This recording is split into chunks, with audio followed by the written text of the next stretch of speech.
Hello everyone, welcome back. Got some great news. I'm pretty much done the Coffman starter build. I will be moving on to something else. Subscribe, hit that like, because I'm going to be probably doing some sculpting stuff coming up next. I'm going to go through that with you guys. I think you guys will really enjoy that. Let's get to the Coffman starter.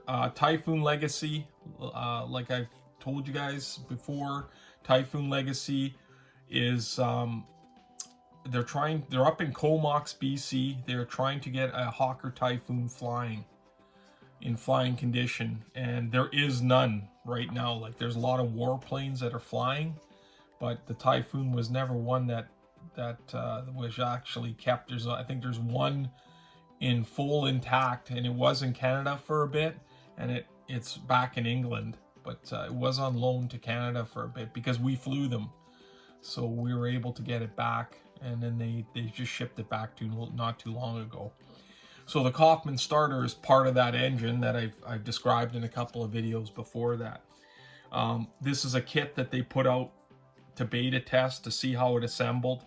I went a little bit further and did some cutting details, which is telling you that this is an option, that you can upgrade it and put, extra detail into it. Even though it's so detailed right now, there is options that you can cut it. It is work. I'm not going to say it's not work. It is work. Getting the colors correct, that was another one it's tough. I mean, how correct? I'm trying to keep it as as accurate as I can. And I did describe how I did the colors. They were a copperish color on some of these lines. I left these ones black because some of them were painted black. And then I did the fittings as well.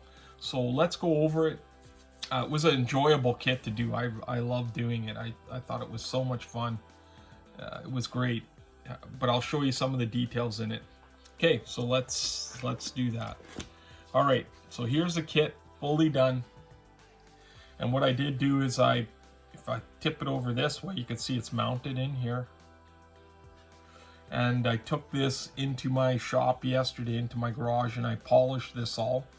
Then I brought it in and gave it a little bit more of a machine polished. And then I actually used this, the all-clad. I used this to go over top of it, and it kind of gave it a nice little sheen, and it looks like a real machined piece. And it was really inexpensive to do this. I was thinking, how am I gonna put this on a base to complement it? And I think this does really well, unless it was sitting on top of the engine. That would have been great, but I don't have an engine. Hopefully I get one. Just a little wishing there. Okay, so I'll show you what I did. So there's a shotgun cartridge. You guys can see it.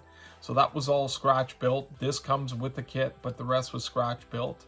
This was cut open. This was all chromed.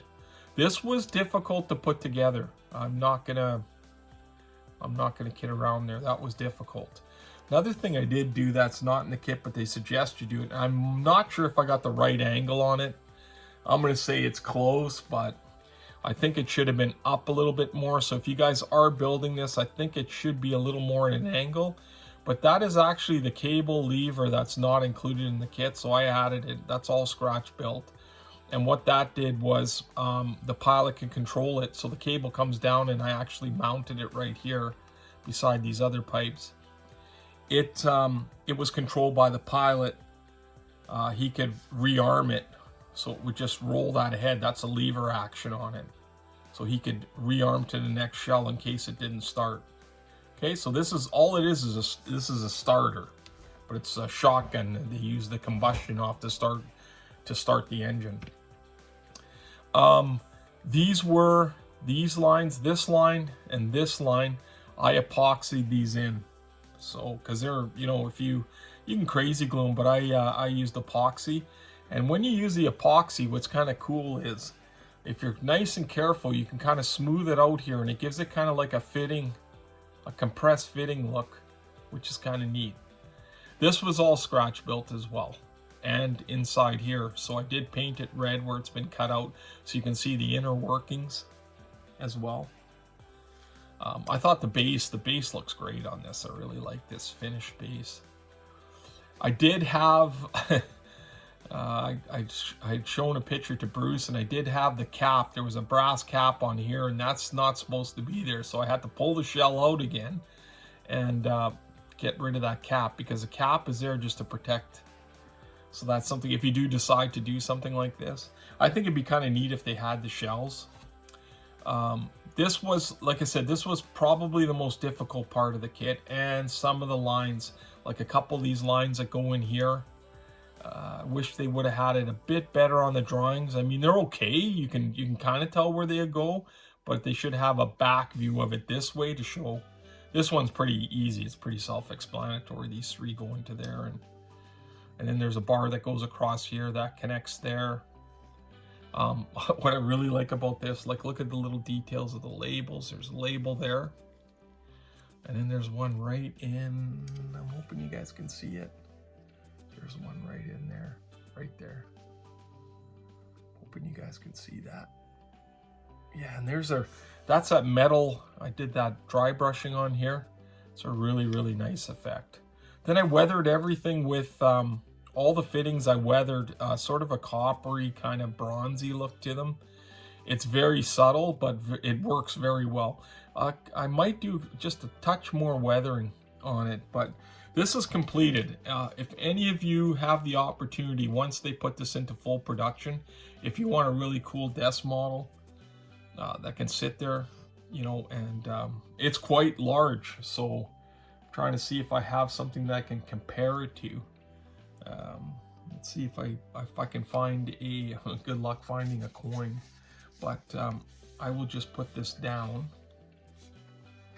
and I will put let's just put a regular pencil beside it, I guess. Let's do that. So you can kind of see the size of that. It's quite large. Yeah, it's a big kit, very big kit. Extremely well detailed, extremely well engineered, and it was able for me to do this. But like I said, if you look at the videos, that was tough, drilling those holes. I mean, oh my God. But go to their website. I can say, you know, support them.